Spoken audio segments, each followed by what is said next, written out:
me, Mr. Psycho Skills, and today I want to talk to you about something that's very important, because always remember that a chain is only as strong as its weakest link. So if you want to go out and get an awesome computer like I have and get a great phone that costs over $1,000, that phone is absolutely useless if your password's not very good. So a lot of you people that use generic passwords like password 123, all that kind of stuff, understand that there's hackers out there that use systems, and those systems can search up to 300 million different combinations for passwords every second. So I'm going to say it one more time, they can search 300 billion passwords in 1 second. So just keep that in mind. Let's just say it's only 300 million in 1 second. Let's just say it's 1 million. It doesn't matter. That's a lot. So when you make a password, make the password. It's very simple if you just think of a sentence. People say, I can't remember my password. So think of it in these terms. Think of it like this. Think of like a sentence like, grade 6, you were in love with whoever, Jane Doe. So let's say your name's John Doe.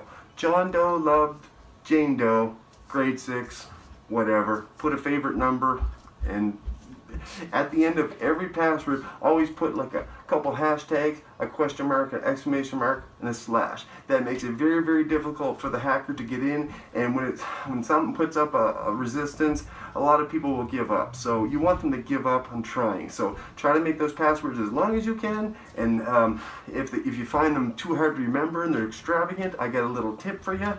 Take that password, let's say it's Johnny loves Jane 1972, whatever it is, that little phrase, and always keep that same double hashtag, double question mark, double exclamation point at the end of your word, of your password.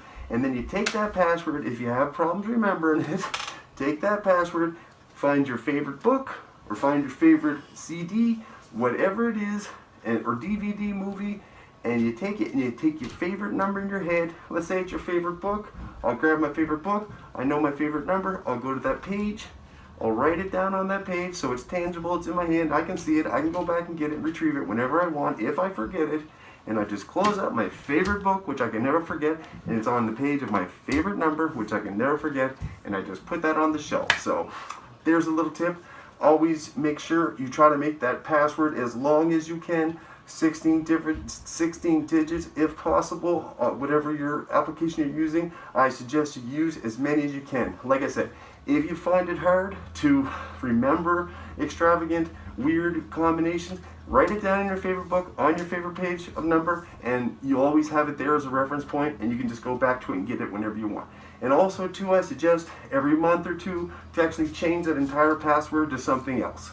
And like I say, just that little slash or that exclamation point or that little question mark in the middle of the sentence will totally throw off hackers, and it throws a real wrench in their plans. So stay away from generic passwords. Think of something very unique with some numbers, uppercase, lowercase, commas, all these types of things.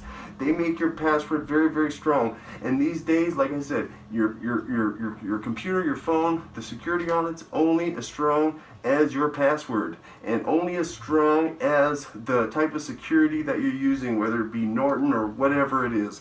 Just remember, that front door is hard to get in, but the back door, it's always open. And every application or every phone has a back door, and you can easily get into that back door if you just go on YouTube, let's say, and take a little hacker thing for 4 hours or whatever it is.